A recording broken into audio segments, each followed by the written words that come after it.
What is next for Tommy Lloyd after a very busy offseason with a lot of stuff going on?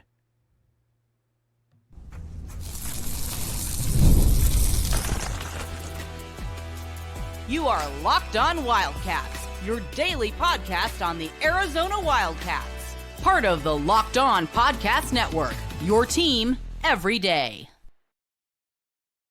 Thanks for keeping it Locked On Wildcats and making this your first listen of the day. I am your host, Mike Luke. This show is brought to you today by FanDuel. You can put down $5 and you can get $150 in free plays if that bet wins, if that bet hits. That simple, that easy. All right, we got a lot to get to this show. We're going to talk almost all Arizona basketball because we are a basketball school, duh. But first, a couple things that I need to talk about is Tommy Lloyd is back. Now, it's been a eventful off season so far for the Tommy gun. Obviously, coaching the U19 team to a gold.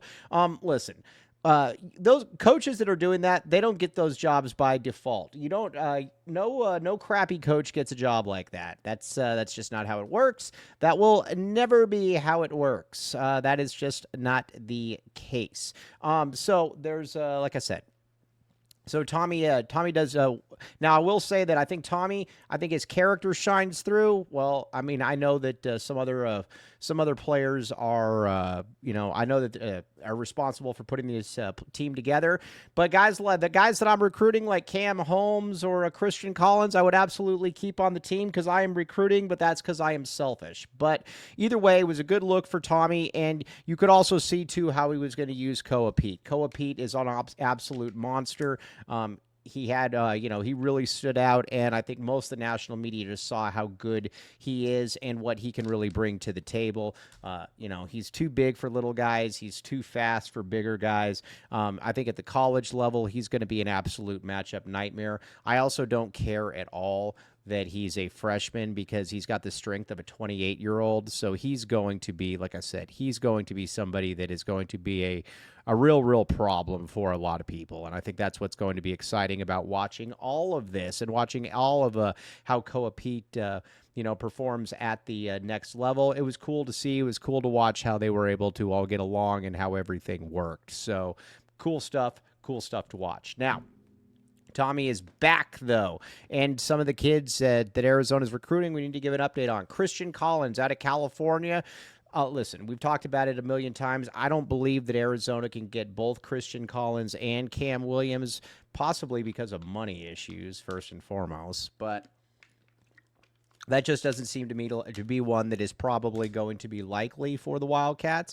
So it's going to be, I think it's basically first come, first serve type situation here. Collins is a beast, though. I mean, you watch Collins for 5 minutes, and you can tell that he is he's really, really good.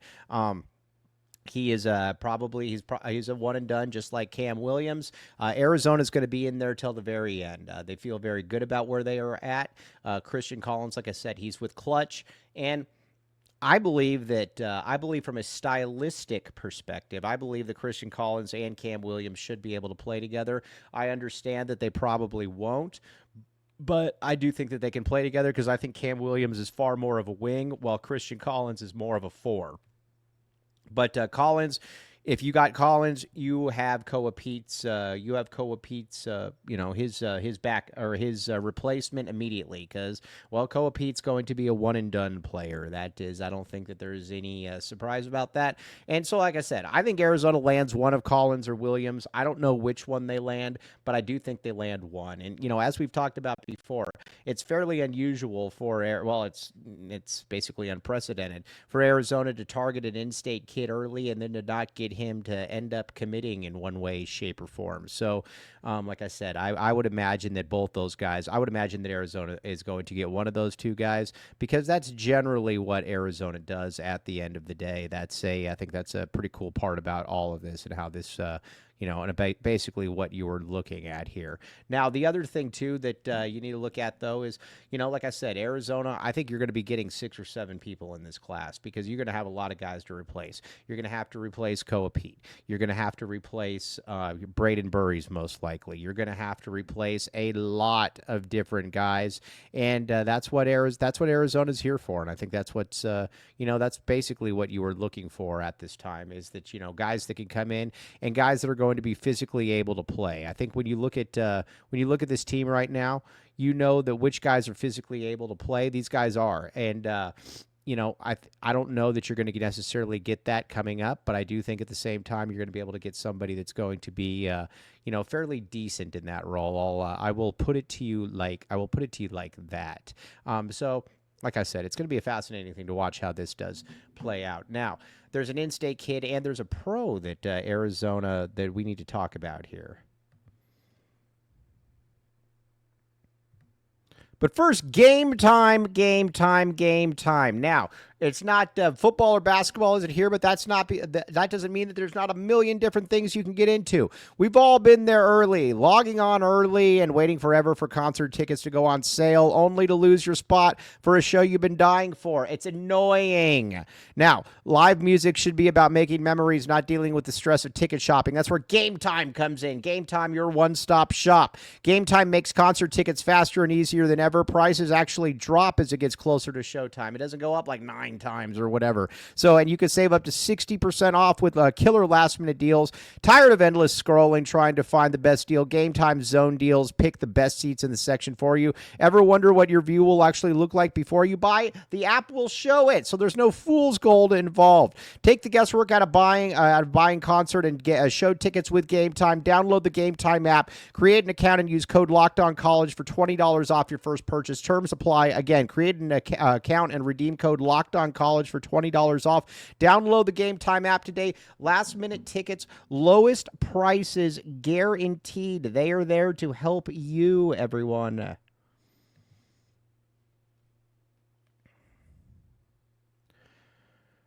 Thanks for keeping it locked on Wildcats and making this your first listen of the day. I am your host, Mike Luke. All right, now let's talk a little bit about somebody that, before we get into the in-state stuff, let's talk a little bit about Carter Bryant. Carter Bryant defensively has been an absolute menace for Team USA. He has been a real problem.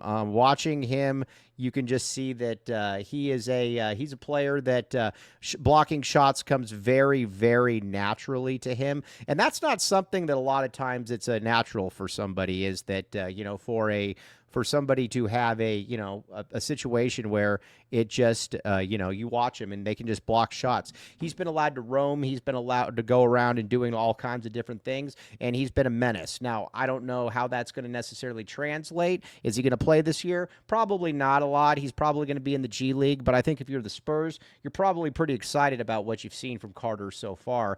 I mean, I think it'd be pretty hard not to. And listen, offensively, he's not a great ball handler. I get all that, but he's a good passer. He's a really good shooter. So he's going to find a spot on the court. He's going to be in the NBA for a long time. It's just, I think, at what level can he play? And I think that's where we're just kind of like, and I think that's kind of where we are at this point. Now, I think that. I think the thing that we need to talk about is where are we now with where are we at now with now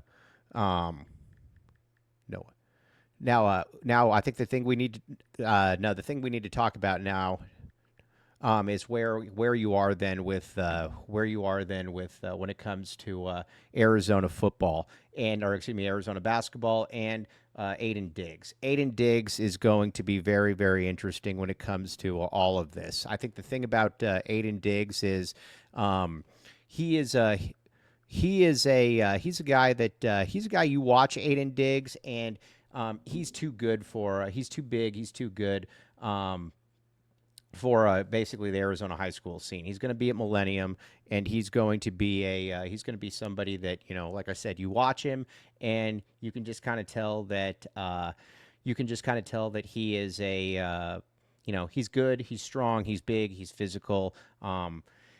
He's got a lot going for him, and he's probably going to be a top 10 player in the class. And not only a top 10 player in the class, he's going to be somebody that's going to be continuing to get better week in and week out. I think that's the thing. I think that's kind of where we're at. So that's Diggs is going to be big, though. He's been offered by a lot of different teams. You got to give Kansas has obviously been in there. They're offered him, but Arizona's wanted him, and Arizona's offered him from day one. So that's like I said, we'll see. But Diggs is an in-state kid to know. Not only is Diggs an in-state kid to know, he is somebody that he's got NBA potential. You watch him, and I think you just got to feel pretty good about him at this point. So now a couple other in-state kids. Mason McGee, we've talked about a lot. He's gotten an offer from Stanford, some other offers as well. He's been fun to watch, and how this is all played out as well. Now, there's a couple new names that we need to be talking about here, and one name in particular that we need to talk about.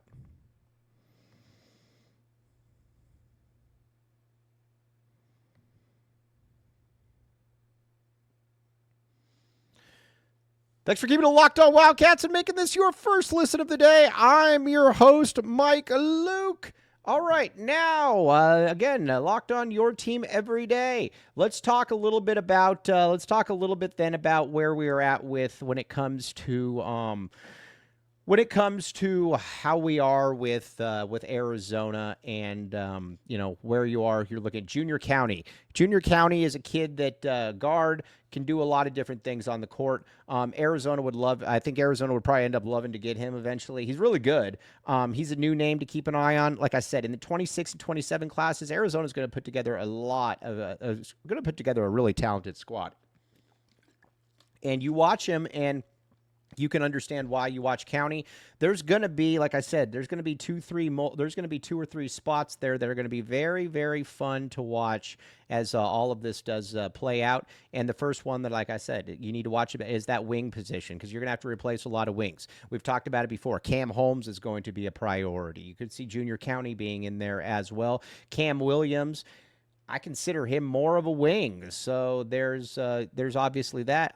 But that wing position is going to be interesting, and that kind of dovetails right into Bruce Branch. Bruce Branch is a player that you watch Bruce Branch, and you can tell immediately that he is he's a guy that he's going to be a top 5 player in the class. Not only a top 5 player in the class, he's going to be somebody that you watch and you're like, yeah, could be the best player in the class. He is somebody that he's 6'7", 6'8". He moves around. He's fast. And like I said, Arizona's going to be in there. I think the thing with Arizona, though, that you worry a little bit about is now that he's in Florida, how does that play out for Arizona? And I don't think anybody really knows the answer to that. And I think people wish they knew the answer, but I don't know the answer to that. I don't think that really anybody else knows the answer to that. But Branch is an absolute stud. He is he's a guy that, you watch him for about 5 minutes and you can just see that guy looks different. I said this from the beginning. When I watched Koa Peat at Perry, Koa Peat's obviously fantastic. He's an absolute monster. But the thing about Koa Peat, though, is that, like I said, what is his ultimate upside? I think his ultimate upside is going to be, I think his ultimate upside is really going to be, it's going to be big time. But at the same time, he's also somebody that when you watch him, he's just kind of like, how good can he be? Bruce Branch can be as good as he wants to be. He's got the length. He's got the athleticism. He's got the smarts. He's got the basketball build. He's got a lot of different things. He's got a lot of different things going for him. So we'll see. But like I said, I like Bruce Branch a lot. The problem is Bruce Branch is also going to another different situation. So across the country. But Tommy is back, though. This is a good time for Arizona basketball. This is a very, very good time for Arizona basketball. Like I said, I think you're probably going to see a commitment here in the next month or so. I'm not going to give anything away, but I think you're probably going to see a commitment, and I think that's going to be exciting to watch again. And then Arizona football, things are kicking up as well. So there's a lot to like. Now, tomorrow we're going to get right back into it. We're going to be talking. I wanted to touch base here because Tommy is back. Thought we should probably have a special show for that, just to kind of talk about what he's doing, what he's been able to do, because there's been a lot of really good things going on. But Arizona basketball, I believe this is going to be Tommy's best team, and I think it's going to be fun to watch and to see how this transpires. But like I said, This is a good spot to be, and Tommy is definitely hitting his stride. But as always, very much appreciate you all making Locked On Wildcats your first listen of the day. I'm your host, Mike Luke. Bear down, back the A, Locked On Wildcats, your first listen of the day.